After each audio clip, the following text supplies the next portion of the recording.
naitwa Clemens Antoni Mfua, diwani wa kata ya Iyogwe. Kwani upande wa kupata mradi huu tumeupokea kwa hali na mali, kwa sababu tulikuwa na usumbufu wa kutoka Iyogwe kwenda Chogowari.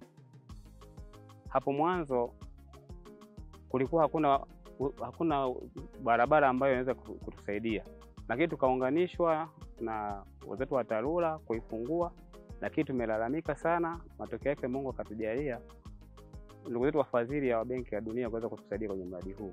Kwa majina naitwa Richard Yeremia Kagoda, mwenyekiti wa serikali ya kijiji cha Iyogwe.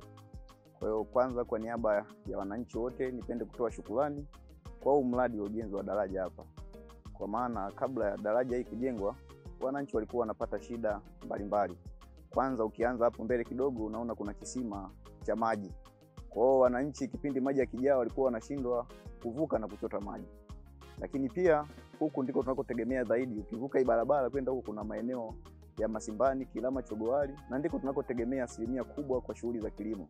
Kwa hiyo ilikuwa changamoto kubwa sana daraja maji yakijaa watu kuvuka kwenda kulima, lakini saa nyingine kutokana na muundombinu wa hii daraja kukosekana hapa, kusafirisha mazao pia ilikuwa changamoto, hasa upande wa kipindi cha kiangazi tunaporudisha mazao kutoka Chogowari au Masimbani na Kilama kuyavusha huko.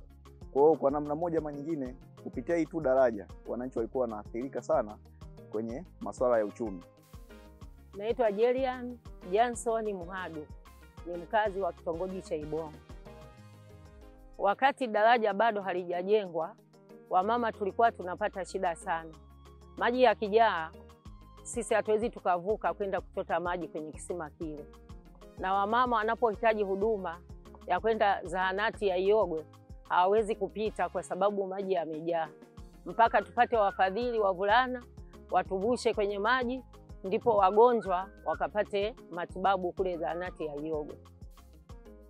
Kwa majina naitwa Engineer Simon Masara, ni meneja wa TARURA wilaya ya Gairo.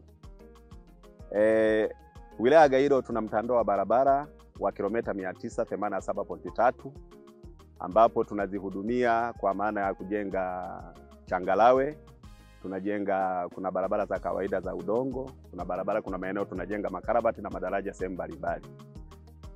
Mtandao wa barabara tunaohudumia asilimia 12 kwa sasa hivi kwa wilaya ya Gairo inapitika, iko katika hali nzuri, na asilimia 26 iko katika hali ya wastani.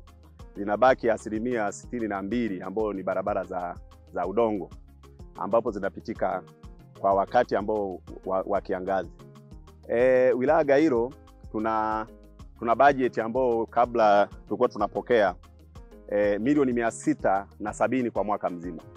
Budget mpaka sasa hivi imeongezeka, tunapozungumza sasa tuna budget ya bilioni 2.3 ambao ni sawa la ongezeko la asilimia 335.